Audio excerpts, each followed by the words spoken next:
Hello and welcome back to, this week's update video. Bit different because every other update video has been focused mainly around the Battle of the Monolith mini-quest. Some people were a bit confused and thought that was the actual series. It's not, it was, the whole thing was I was doing the updates, but of course, you know, the update video started on the same update that the first Battle of the Monolith came out. Anyway, I'm going to stop. I think this background's really cool, so I wanted to show it. I'm going to log in and hope to remember to edit out my details so no one tries to steal my account, which happened on one of the first videos I ever did. Someone tried to hack me and it was stressful. Right, we've got a lot of news this week. It's, yeah, we've got the release of the City of Senntisten quest, which is really cool, really glad, highly anticipated quest, and I'm quite excited. Now, whereas in the other videos I did the Battle of the Monolith, I'm not going to do the quest in this video. I am going to save it for just a separate video later this week where I just sit down, take my time and enjoy the quest and do it, not just for update's sake, but as a standalone video, just so that, you know, if people want to reference it in the future, they can do. So, what have we got this week? Aside from City of Senntisten, I'm just going to detail that quest actually, because I think it's important to understand what the requirements are. Which, oh yeah, by the way, it says I've not finished the Battle of the Monolith. I think it's because I need to speak to that guy right at the very end and I've forgotten to, but let's go down to it. City of Senntisten. It was right at the top, never mind. So yeah, the requirements are Xandra's quest, the Battle of the Monolith mini quest, which I've technically done. It's just like I just need to speak to someone. 75 Slayer, 74 Archaeology, and 74 Magic. The suggested requirements are the Desert Treasure quest, the Temple at Senntisten quest, and to fully appreciate the backstory and characters of this quest, we strongly recommend that you first complete the above suggested quests.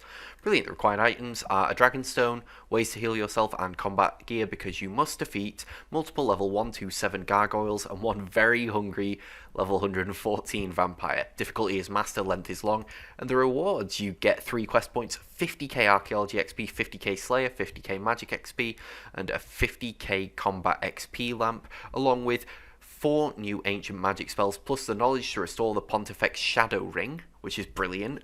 Yeah, so quite a lot of stuff there. So, the spells which are coming out, the Senntisten spells, are unlocked after completing City of Senntisten. I need to pronounce that right, there we go. And they are as follows. The first one is Smoke Cloud, requires level 74 magic, and it disorientates the disorientates? I'm not too sure which the one is. I'm learning, alright. The target with a veil of smoke, leaving them vulnerable, increases the target's damage received from critical strikes by 15%, and the damage cap against the target when landing a critical strike is increased by 12%. And if that wasn't good enough already, it lasts for 2 minutes after being cast, which is really good. I'm sure that's going to be used quite a lot. I'm just trying to think about it though, like how I guess like you're gonna have to have like ancient magics on. You know, I'm just thinking when you use magic, whether you can have like the book that lets you swap between the spell books or not for that. So because I was just thinking about like, and I'll get into this a bit more actually once I've gone through the rest, because I think it's an interesting point. The next one is Animate Dead, which requires level 84 magic, and it replaces life with shadows to create a shield from the fallen. So for each piece of magic tank equipment worn, you gain 10% of its armor value as a flat damage reduction, and gains 33% of your defense level as flat damage reduction as well. It lasts for 12 minutes, which is pretty impressive, and the damage cannot be reduced by more than 75% due to this effect. So that's fair enough, because it would basically stop you from taking any damage if it was to exceed. So that's fair enough, but it's still being reduced by up to 75% is pretty impressive. Going to be really useful for people who are tanks in different tank scenarios. Like, that's going to be huge for them. For being able to tank for a lot longer without using as many resources. I think that's going to be really cool. The next one, I'm not even going to try and exsanguate. Did I get that right? Brilliant. Exsanguate. An extremely powerful fire spell on ability cast. Gain a stack of blood teeth. Tithe. Max 12 for 20 seconds. So each stack increases the basic ability damage by 1%. And at 12 stacks, your rack ability transforms into Rack and Ruin. Now, let's have a look at what Rack and Ruin is. If my computer doesn't break on me. Here we go. It's a basic magic ability with no level requirements. It's the upgraded variant of Rack, usable when the player has 12 stacks of Blood Tithe, which are gained through the use of Exsanguinate spell. Deals 60 to 300% ability damage, or 120 to 360 ability damage if the target is stunned or bound, which is pretty damn good, really. Next up is Incite Fear at level 98 magic. It's an extremely powerful water spell. On ability cast, gain a stack of Glacial Embrace, maximum 5 for 20 seconds. Each stack of Glacial Embrace reduces the adrenaline cost of Tsunami by 12%. At 5 stacks, your ability casts trigger Frost Surge, 12-second cooldown. Frost Surge deals 10 to 50% ability damage to the primary target and up to 8 adjacent enemies in a 5x5 area around your target. So Incite Fear is going to be used for attacking multiple targets at once, and it basically turns Tsunami into like the same cost as 2 threshold abilities, which is just bloody brilliant. Means you're going to be doing a hell of a lot of damage with Incite Fear if used correctly, and I'm quite excited about that, really. The next thing up is the Battle of the Monolith concludes, which we already knew. You can log in to see the epilogue in action and receive your reward, your very own Shard of Erebus. I wonder where that might come in handy. You know what? We're going to do it. Oh, I was going to do something, but it's come on. Oh, wait. Have I even got sound on? Hang on. There we go. Sound is on. Too many lost. Gather the Tockle. We must return to the lava. The Masters need all our strength for the fight to come. Oh. Brilliant. Is that literally all I missed? It probably is. Looks like that's the last of them. So it seems. We will hold the monolith. Now we know that the portal is there, we need to ensure that it remains closed. No need to be concerned, it's sealed. I saw to that. Oh yeah, Sandra, man. You have done enough. Gather your forces and leave. Just this once, I will allow you to go unharmed, but do not try my patience. Very well. Ben Yorks, please accept this. I believe you'll make better use of it than I. Consider it a thank you. And an apology. Azandra gives you the Shard of Erebus. I'm guessing that shard is going to protect us at the new God Wars that comes out. I'm guessing that's what it does. A shard from the Shadow Realm. Observe.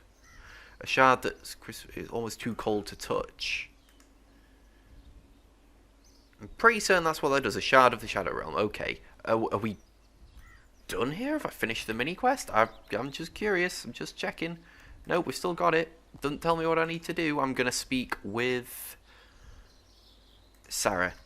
Thank you for standing by us, World Guardian. Goodbye? Next, keep your distance. Did you know what Zaros was going to do? No, and now he is gone, leaving that pretender in his place. Godhood doesn't suit him. Okay, what happened to Char? You saw what happened. Aren't you meant to be the World Guardian? Aren't you supposed to guard us? Some hero. I'll get her back. I'll find a way with or without your help. Okay, goodbye. Ha, see ya. Ben Yorks. What happened to you? I have ascended. Ever since Zara saved my people at the final ritual, I suspected this might happen. I tried to keep it at bay. But if it is his will, I accept the burden. I suppose we'll all be worshipping you now instead. Don't entertain the thought. Leave me. I need to think on this. Did you know what Zaros was planning? He needed the monolith. That was all I needed to know. Is he gone? For now, but I have faith that I will see him again. Thank you for fighting beside us in the end, World Guardian. I hope one day you will understand why we had to act. Goodbye. Cool. Ali, have a word. Well fought, Ben Yorks. I can't speak. What now? The monolith seems secure, though who might try to take it now? We're done with it. Your archaeologist friends have some new phenomena to... It's gone from me, okay? It's just gone from me. We've lost the text. It's gone forever. We're going to carry on as if that didn't happen. I will watch Azandra. He was survived worse. I will watch Azandra. He has survived worse, but this may take some getting used to for all of us. He'll need someone to keep his feet on the ground. Leave. Are you sure you want to leave? Yeah. Oh, there we go. That's how we do it.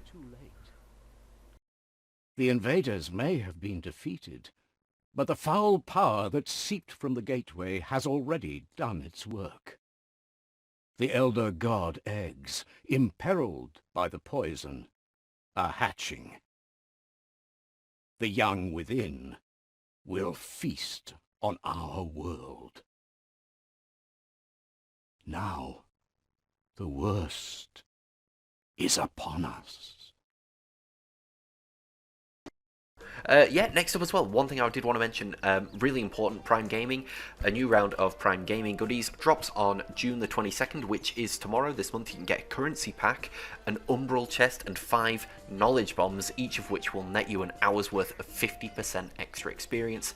So that's if you've got like Prime Gaming. You can get those for free at that link, the gaming.amazon.com/loot/RuneScape.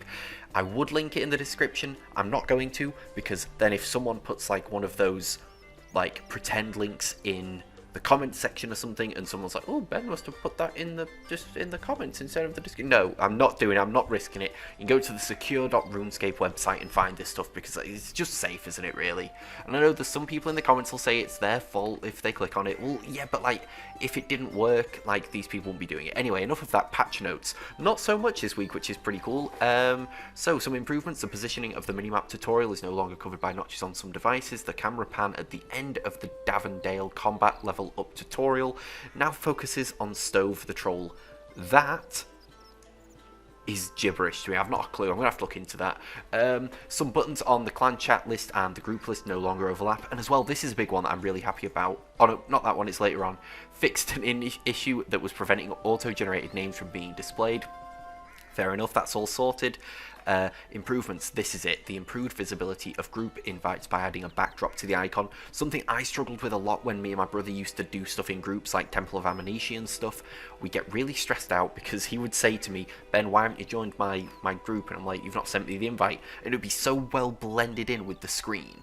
It was such a nightmare, so I'm glad they fixed that. As well as that, some of the fixes are the 7 crystal bow weapon override now animates correctly. Gaining the stake your claim achievement from picking up a cowhide during the way of the ranger path will now correctly unlock the leather working path. Removed the Taverley path book and moved its herblore summoning and farming paths into the Berthorpe book for ease of access, which I think is fair enough. Having those all in just one book rather than split between them, since Taverley and Berthorpe are just so small individually. Unlocking the Taverley and Lumbridge lodestones will once again advance the to Lumbridge path if selected. Players can now reliably inspect the trophy case in the Death of Chivalry quest.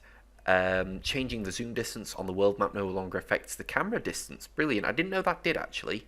If I log in, I always did the zooming on the map, and it never did anything with... Yeah, if I zoom in on the map there, it's not changing. I mean, they're fixing it, obviously, but I've never had that issue before. So that's interesting that someone else has, but... Yeah, next up is going to be zoom sensitivity will no longer revert to the default value after relogging. Fair enough. Legendary pets now revert back to the Beast of Burden's inventory interface when the timer expires. Characters no longer float in certain areas of the Lumbridge market, and fixed an uncommon issue where having no username could halt progression during character creation. Great, and that's actually everything. Let's see what the community stuff is. So there's just one thing, and it is tomorrow. It's a JMod live stream. Join some developers from the mobile team as they play on mobile, talk about some early feedback and dive into some development stories. Should be interesting if you're interested in the back end of how this is all made and stuff. Personally, having done some mobile development, like using... I don't know what they've used, they'll have used some in-house thing, but I did in my degree one bout of mobile development for iOS and it made me want to die. So I will be respectfully opting out of that live stream this week. But yeah, that is kind of all the updates this week. I hope this has been a nice breakdown, a bit shorter than the other ones, thankfully. I will be getting on with the new quest at some point later on in this week so that I can test out those new spells and see how they are really. But yeah, anyway, that is it for this video. Thanks for watching and I'll see you all in the next one.